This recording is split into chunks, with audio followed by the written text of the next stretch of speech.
Assalamu alaikum everyone, welcome back again, and I hope all of you are keeping really cool and you are practicing English with me every single day. And today I'm going to talk about 4 important structure that will help you to learn English very fast. So as usual, this is Mukul Hussain with you guys all today. So dear learners, আজকে আমি 4টি গুরুত্বপূর্ণ structure নিয়ে কথা বলবো, যে স্ট্রাকচারগুলো শিখলে আপনি খুবই দ্রুত ইংরেজি শিখতে পারবেন, ইংরেজিতে কথা বলতে পারবেন। So without further ado let's get started our today's lesson. Yes, ইতিমধ্যে আমি 4টি স্ট্রাকচার লিখে রেখেছি। সো আমি প্রথম থেকে শুরু করছি, একে একে করে 4টি আলোচনা করব। সো প্রথম নাম্বার স্ট্রাকচারটি হচ্ছে কোনো কিছু প্রয়োজন বোঝাতে। সো কোনো কিছু প্রয়োজন বোঝাতে আমরা ব্যবহার করব নিড টু, রাইট? সো কোনো কিছু প্রয়োজন বোঝাতে আমরা ব্যবহার করব নিড টু। সো ওয়েল, আমি এবার স্ট্রাকচারটি লিখে দিচ্ছি যে নিড টু যখন ব্যবহার করব, এই নিড টু এর পরে সবসময় আমরা ভার্বের প্রেজেন্ট ফর্ম ইউজ করব, ঠিক আছে? আমি এটা গড় করে দিচ্ছি, ভার্বের প্রেজেন্ট ফর্ম হবে বা বেস ফর্ম হবে, তার আগে সাবজেক্ট যেটা হয় সেটাই হবে। সো প্রথমে আমরা দেখব কোনো কিছুর প্রয়োজন বোঝাতে আমরা নিড টু ব্যবহার করব। যেমন আমি বলতে চাচ্ছি যে আমার ইংরেজি শেখা প্রয়োজন, তাহলে আমরা এটা কীভাবে বলতে পারি? ইয়েস, আমরা বলতে পারি আই নিড টু ইউজ করলাম, নিড টুর পরে কি verb present form, that means কি শিখতে চাই? শেখা ইংরেজি কি? লার্ন। ইয়েস, কি শিখতে চাই? ইংরেজি।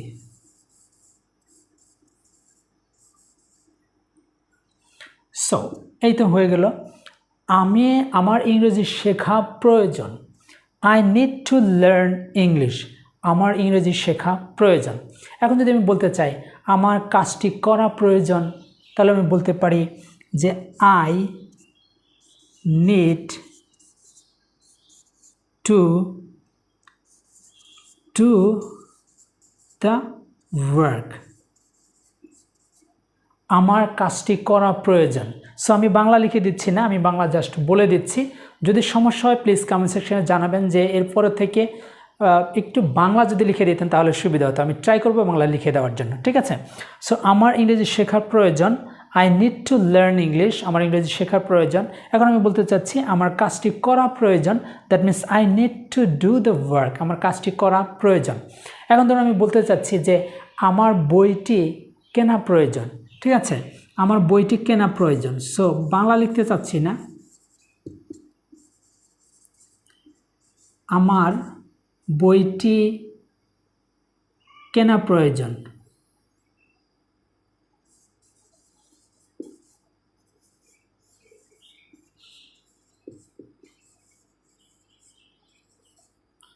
সো আমার বইটি কেনা প্রয়োজন। সো এখন আমরা এটাকে কীভাবে বলতে পারি?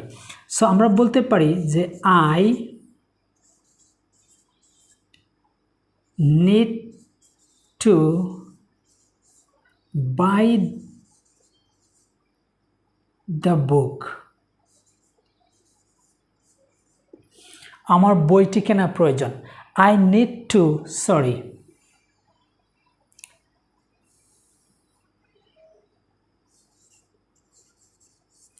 By, right? I need to buy the book, আমার বইটি কেনা প্রয়োজন। সো আমার বইটি কেনা প্রয়োজন, আমরা বলতে পারি I need to buy the book, আমার বইটি কেনা প্রয়োজন। এখন আমি যদি বলতে আমার একটি বই কেনা প্রয়োজন, তাহলে আমি বলতে পারি আই নিড টু বাই আ বুক, আমার একটি বই কেনা প্রয়োজন। সো আশা করি এই যে কোনো কিছু প্রয়োজন বোঝাতে নিড টু এর ব্যবহার আপনারা বুঝতে পেরেছেন। সো এবার কথা বলা যাক নেক্সট ওয়ান, কোনো কিছু করতে সমস্যা হচ্ছে। সো কোনো কিছু করতে সমস্যা হচ্ছে বোঝাতে আমরা কি ব্যবহার করতে পারি? সো কোনো কিছু করতে সমস্যা হচ্ছে বোঝাতে আমরা ব্যবহার করতে পারি am is are having a hard time, এই কথাটা আমরা ব্যবহার করতে পারি। যদি আই ব্যবহার করেন তাহলে আয়ের পরে এম হয়, আর যদি হি সি ব্যবহার করেন তাহলে ইজ, আর যদি দে ব্যবহার করেন তাহলে হবে আর।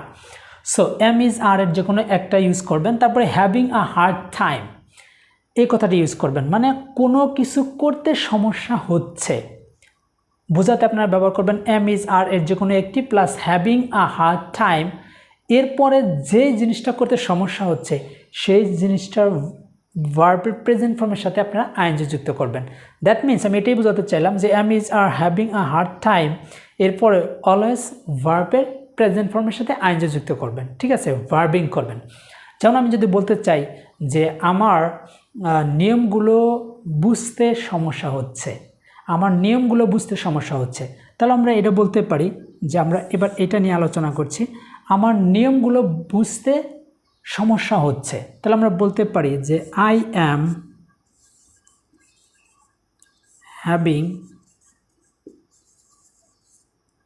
হ্যাভিং আ হার্ড টাইম, এই কথাটা আমরা লিখব, এরপরে যে কথাটা নিয়ে আসবো ভার্বের প্রেজেন্ট ফর্মের সাথে আইএনজি যুক্ত করব। তাহলে আমি কি বলছি যে আমার নিয়মগুলো বুঝতে সমস্যা হচ্ছে, তাহলে আমরা লিখব I am having a hard time understanding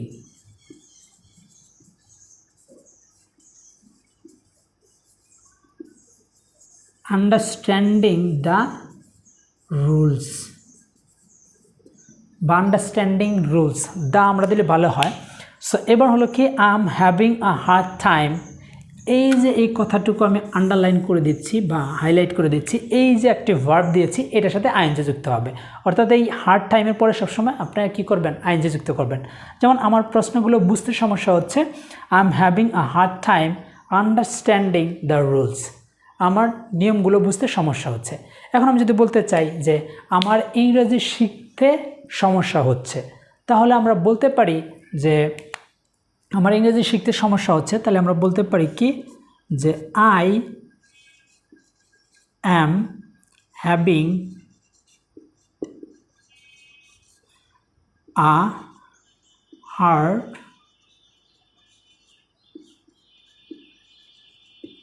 hard time, এবার ইংরেজি শিখতে সমস্যা হচ্ছে, তাহলে লার্ন, এবার লার্নের সাথে আইএনজি যুক্ত হবে, লার্নিং।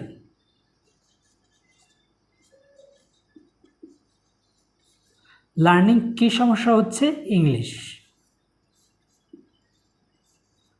সো আমার ইংরেজি শিখতে সমস্যা হচ্ছে, তাহলে I am having a hard time learning English. So এই যে হার্ড টাইম এরপরে যে ভার্বটা নিয়ে এসেছি সেটার সাথে আইএনজি যুক্ত করেছি, right. So I am having a hard time learning English, আমার ইংরেজি শিখতে সমস্যা হচ্ছে। অথবা এটা বলতে পারি যে আমার বন্ধুদের সাথে চলতে সমস্যা হচ্ছে, বলতে পারি। সো এখানে এখন কথা হচ্ছে যে ইজ আর যে কথাটা দিলাম সেক্ষেত্রে আমরা কি করব, যেমন এখানে যদি বলতে চাই যে তার ইংরেজি শিখতে সমস্যা হচ্ছে, তাহলে আমরা বলতে পারি হি ইজ, তখন হি এর পরে ইজ চলে আসবে, right. So he is having a hard time learning English. আর আমরা যদি বলতে চাই আমাদের ইংরেজি শিখতে সমস্যা হচ্ছে, তাহলে উই এর পরে যে ভার্বটি যায় আর, সো আমরা বলবো আর, আমাদের ইংরেজি শিখতে সমস্যা হচ্ছে, so we are having a hard time learning English, আমাদের ইংরেজি শিখতে সমস্যা হচ্ছে। আশা করি এই যে কোনো কিছু করতে সমস্যা হচ্ছে এটা বোঝাতে আপনারা ব্যবহার করবেন am is are having a hard time, পরে এরপরে যে কথাটা নিয়ে আসবেন সেটা ভার্বের প্রেজেন্ট ফর্মের সাথে আইএনজি যুক্ত করবেন। আশা করি বুঝতে পেরেছেন যে কোনো কিছু করতে সমস্যা হচ্ছে বুঝালে আপনারা কী কথাটি ব্যবহার করবেন। So now let's talk about the next one and that is কোনো কিছু সমস্যা হয়েছে, কোনো কিছুতে সমস্যা হয়েছে। সো আমি বুঝতে পারছি যে কোনো কিছুতে সমস্যা হয়েছে, মানে ধরুন হতে পারে যে আমার কম্পিউটার সমস্যা হয়েছে, আমার মোবাইলের সমস্যা হয়েছে, আমার শরীরের সমস্যা হয়েছে ইত্যাদি, যে কোনো জিনিসের সমস্যা হয়েছে বোঝাতে আমরা কি ব্যবহার করব, সো সেটি আমরা এখন শিখব। সো এবার আমরা শিখব কোনো কিছুতে সমস্যা হয়েছে। সো কোনো কিছুতে যখন সমস্যা হয়েছে এমন কথা বোঝাতে আমরা ব্যবহার করব there is something wrong with, এই কথাটা ইউজ করব, there is something wrong with dot dot. এরপরে কী কথাটা হবে, এরপরে অলওয়েজ আমরা নাউন ইউজ করব, সেটা আমি এখানে উল্লেখ করে দিয়েছি, নাউন, যে কোনো ধরনের নাম আমরা ইউজ করব, রাইট। সো এবার এক্সাম্পল দেখা যাক যে কোনো কিছুতে সমস্যা হয়েছে, there is something wrong with, এই কথাটা আমরা ইউজ করব। ধরা যাক আমি বলতে চাচ্ছি যে আমার কম্পিউটারে সমস্যা হচ্ছে, তাই না, হয়েছে, আমার কম্পিউটার সমস্যা হয়েছে। তাহলে আমি কি বলবো, there is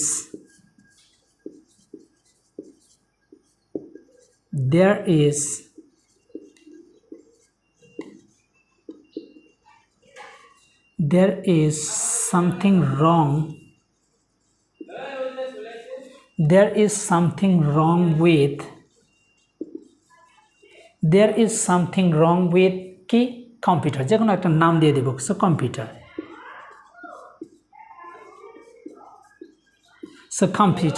so there is something wrong with computer. So এই যে এই কম্পিউটারটি হলো আমাদের নাউন, রাইট। সো এই যে আমরা নাউন কথাটি ইউজ করেছি, সো এটাই noun. So there is something wrong with computer, মানে কম্পিউটারের সমস্যা হয়েছে। এখন যদি বলতে চাই আমার মোবাইলের সমস্যা হয়েছে, তাহলে আমরা বলবো there is something wrong with my mobile. So এই কথাটা দিব উইথ কম্পিউটার। এখানে আমরা বলতে পারি মাই মোবাইল, আমার মোবাইলের সমস্যা হয়েছে। That is something wrong with my mobile, আমার মোবাইলের সমস্যা হয়েছে। এখন আমি বলতে চাচ্ছি যে আমার সার্টিফিকেটের সমস্যা হয়েছে, আমার সনদের সমস্যা হয়েছে, তাই না? এটা কীভাবে বলবো? তাহলে এটা আমরা এই কথাটাই বলবো, there is something wrong with my certificate, right. So এখানে আমরা ইউজ করব my certificate.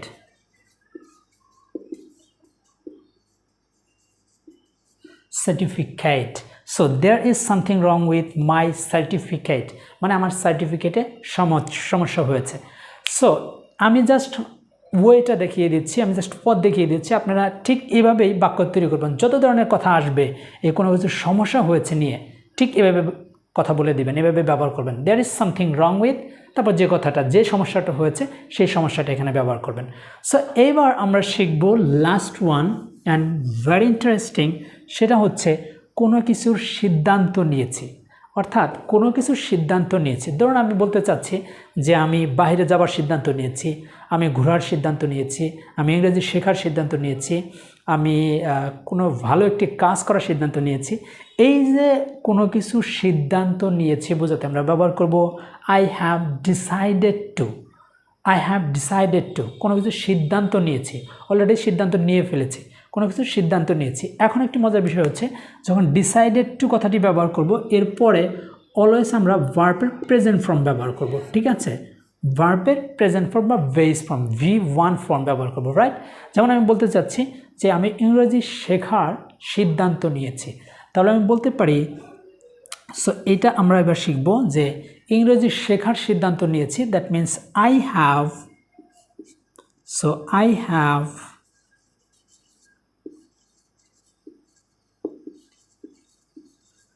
Have decided two, এবার ভার্বের প্রেজেন্ট ফর্ম দিব। কি শেখার সিদ্ধান্ত নিয়েছি? ইংরেজি। সো লার্ন কি? English. That's it. So I have decided to learn English, আমি ইংরেজি শেখার সিদ্ধান্ত নিয়েছি।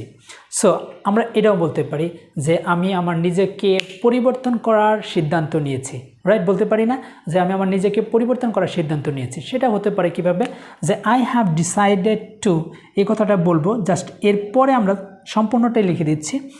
সো যে আমি আমার নিজেকে পরিবর্তন করার সিদ্ধান্ত নিয়েছি, তাহলে আমরা বলতে পারি যে আই হ্যাভ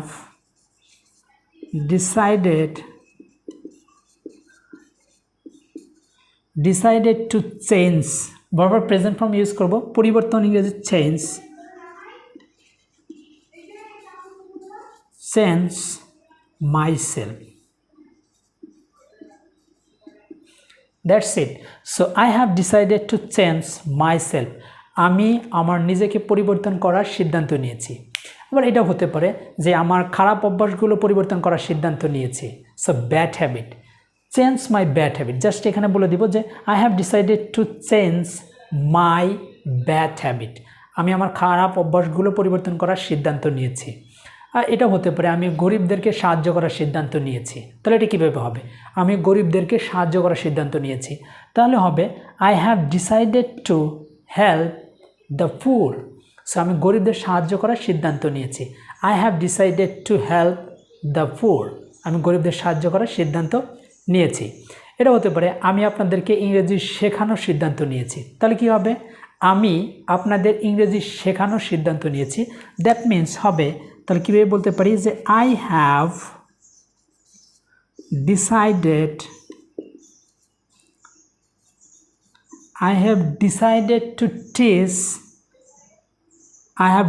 to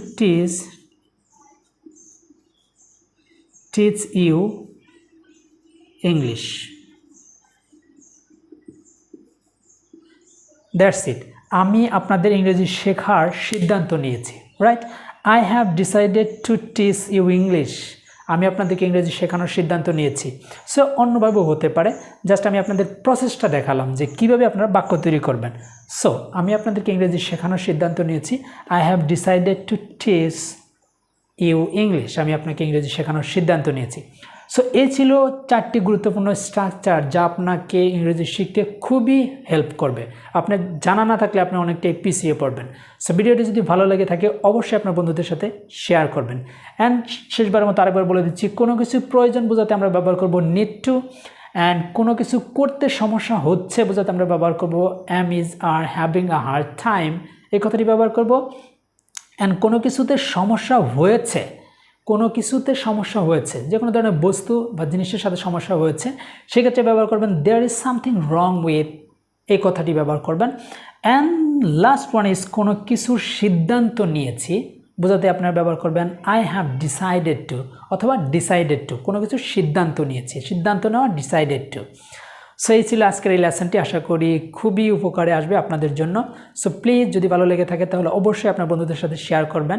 সো এটা আমি ফেসবুক পেজে এবং ইউটিউব চ্যানেলে 2 জায়গায় আপলোড করে থাকি। সো আপনারা আমাকে ফেসবুক পেজে এবং ইউটিউবে 2 জায়গায় ফলো করতে পারেন।